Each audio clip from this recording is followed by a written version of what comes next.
улутум өзбек болгондон кийин сәл өзбекче вагыздар чыгып калатын эди аралыгында. Сол Абдуллах Зуфар деген сонун вагызын тыңдадым бираз. Бул жихадты колдойду, бул радикал болду. Әлеуметтік желіде өзбек тілді радикалды уақытшылар мемлекетінің дәріл күфір, яғни тағуттардың мемлекеті. Шамаң келгенше ислам мемлекетіне өтіп ал деген сияқты уағыздарды жасап жатыр. Мұхаммед ибн Абдуллахаттың кітабын кімде-кім оқыса, түбі дейді такфирист болса. Бүліктің басы ол саясиланудың уже шыңы деген сөз.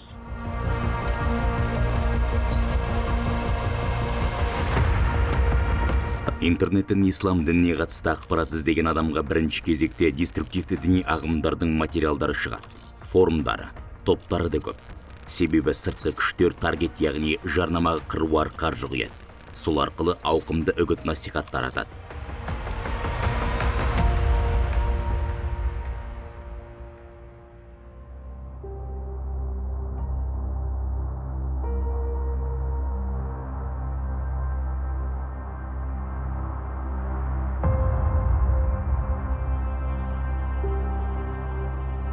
Әлеуметтік желіде өзбек тілді радикалды уақытшылар жыл сайын, минут сайын, сағат сайын белсенділік танытып отыр. Яғни не дейді, Фейсбугі болсын, ТикТогі болсын, Телеграм болсын, Ютуб болсын, мысалы Ауғанстанда жүргені болсын, Вазиристанда жүргені болсын, Сирияда жүргені болсын, өзбек тілді радикалды уақытшылардың оннан асып кетті.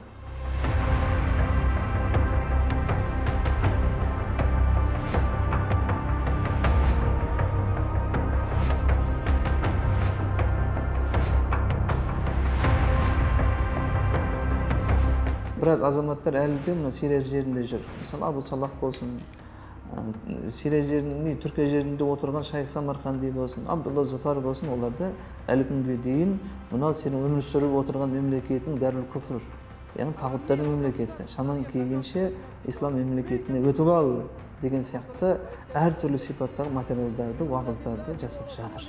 Технология дамыған заман, жеке смартфондарына кіреді, сол аталған өзбек тілді радикалды уағызшылардың бағасы иман, намаз, сира, әртүрлі уағыздарынан бастайды, соңында солардың ықпалына түсіп кетіп жатқан жағдайы бар.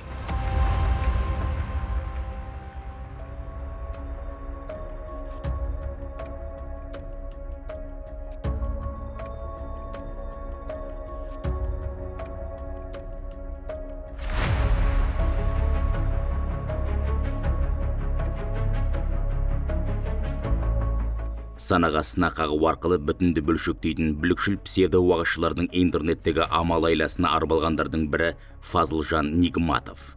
Ол оңтүстік өңірдің тумасы.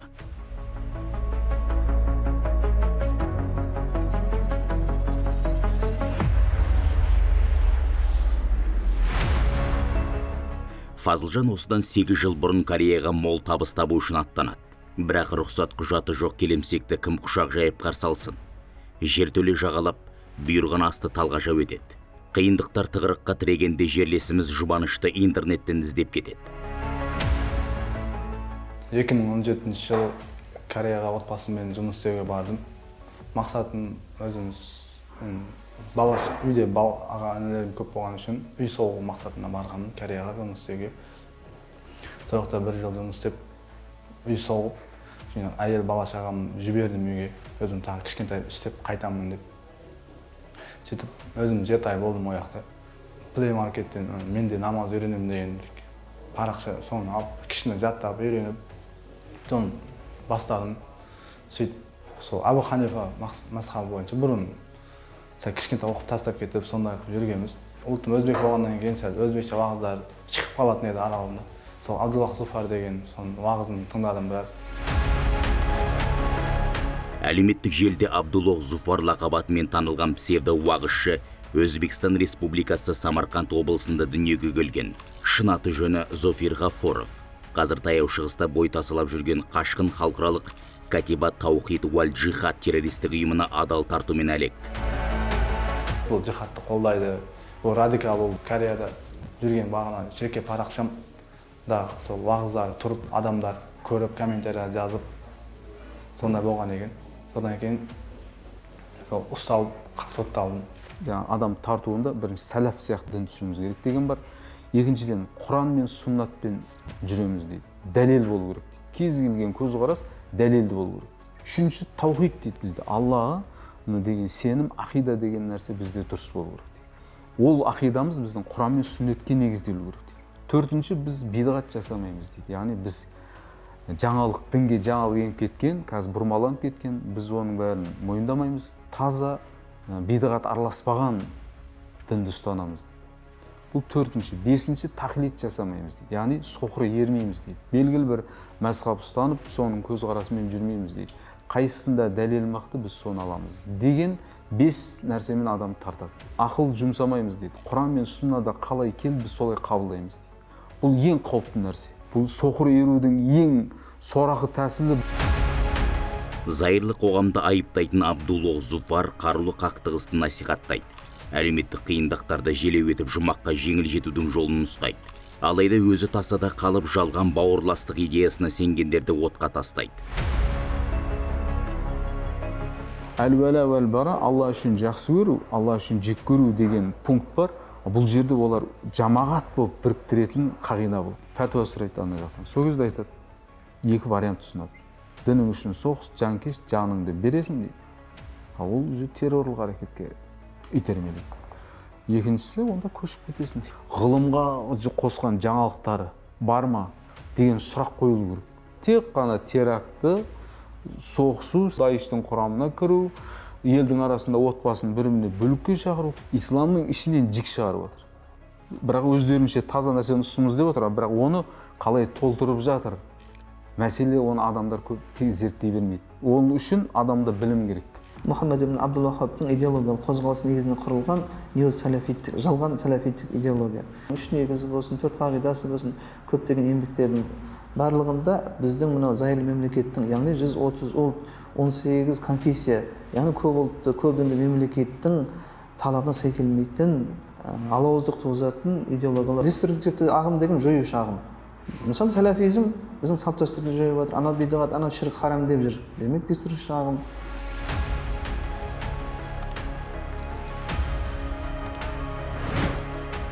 Бұл өзбек тіліндегі бақта радикалды идеолог Абдуллох Зуфарға қатысты жарияланған ақпараттық бірлігі ғана. Көрші елдің билігі Зофир Ғафоров пен ұстазы Содик Самарканди жастарды терроризмге арбайтын басты қылмыскерлер деп айдай әлемге жария қылды. Және бұларға Интерпол желісі бойынша іздеу салынған. Демек сақтанғанды сақтайтын ақпарат көп. Бірақ сын тұрғысынан ойланбаған Фазылжан сыртқы деструктивті күштердің диверсиясына маталып, абақтыдан бірақ шықты. Оның әлеуметтік желідегі парақшасына сақтап жарияланған материал терроризмді насихаттауға бағытталған деген сараптама қорытындысы бар.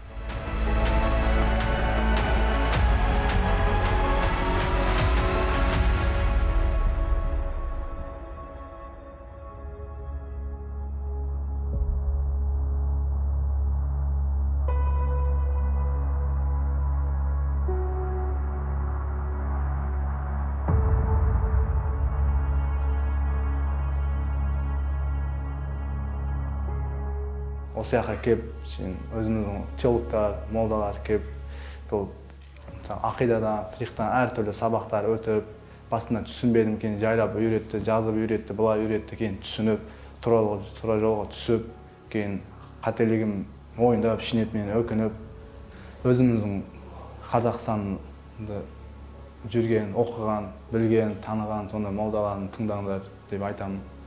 Дұрыс емес ағымдағы, мысалы, қай жерде екенін ешкім білмейтін, кім екенін білмейтін, нені айтса соны тыңдап кете беретіндерін ұзақта болыңдар деп айтамын.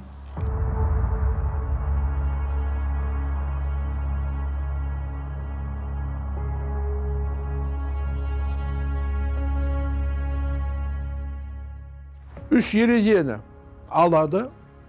Бірінші, құрмет пенен құлшылықтың ара жігін ажырата алмайды. Еш нәрседен қорықпа, өкіметтен қорықсаң не болады? Харам болады. Дінді жақсы оқымағандықтан,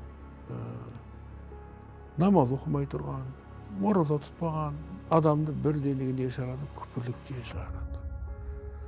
Абу Ханифа мазхабында уламаларымызда не дейді?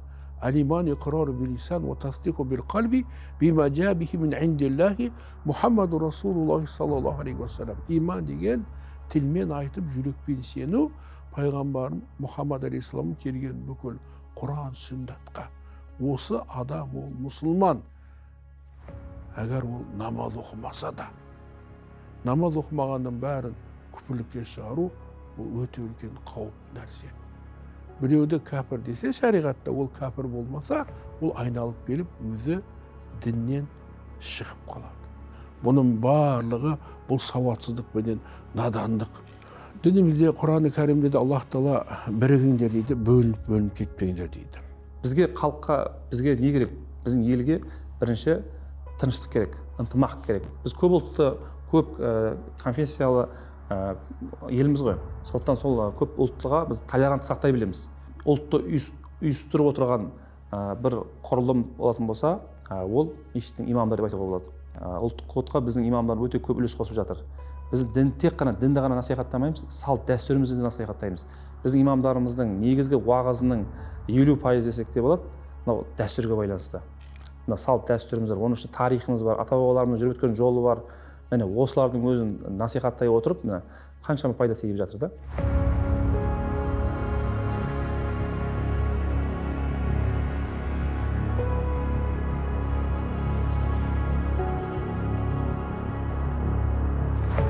Абақтыда жергілікті теологтардың айтқан екетпей, жат идеологиядан арылған Фазылжан сот белгілеген жаза мерзімін өтеп, жақында бостандыққа шықты.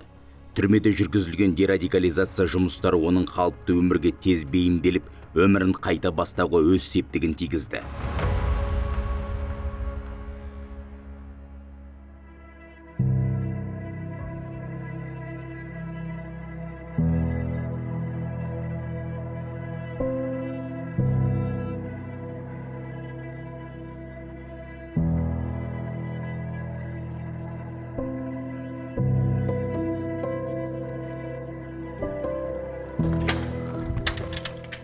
Assalamualaikum.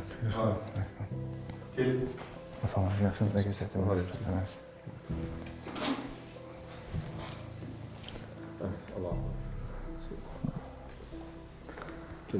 Men adım Fazıl болады. Көкташта тұрамын. Соттан шыққанмын.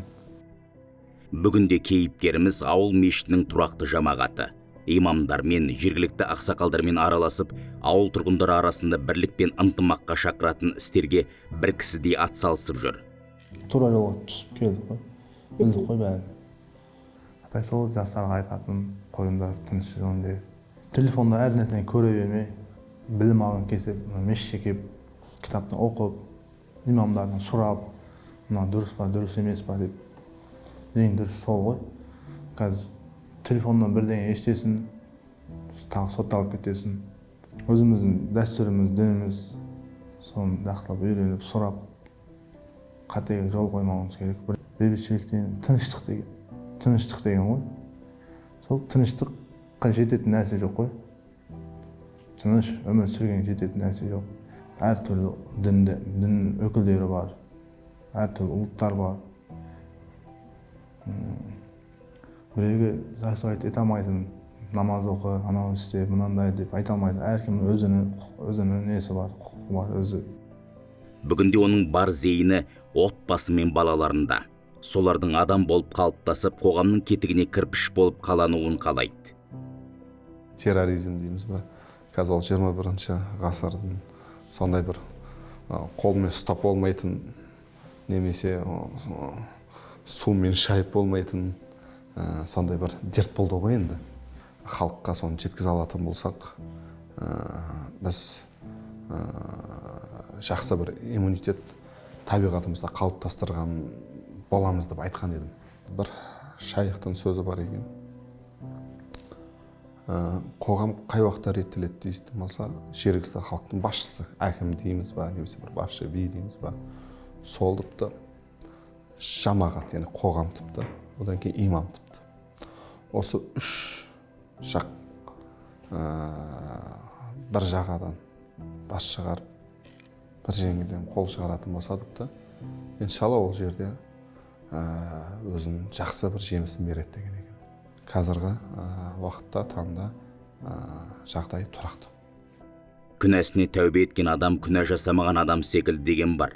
Дәстүрлі діни ұстанымға оралып өмірін жаңа жолдан бастаған Фазылжанның да бүгіні кешегіден бөлек.